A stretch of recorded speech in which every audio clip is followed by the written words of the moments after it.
Magandang araw mga kagabay, ngayon po September 2, 2025, araw po ng Martes.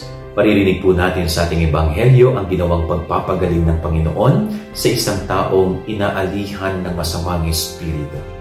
Ipinamalas ng Panginoong Hesus ang kanyang kapangyarihan laban sa kasamaan. At siya po ay patuloy na magtatagumpay sa anumang adhikaing masama ng Diablo.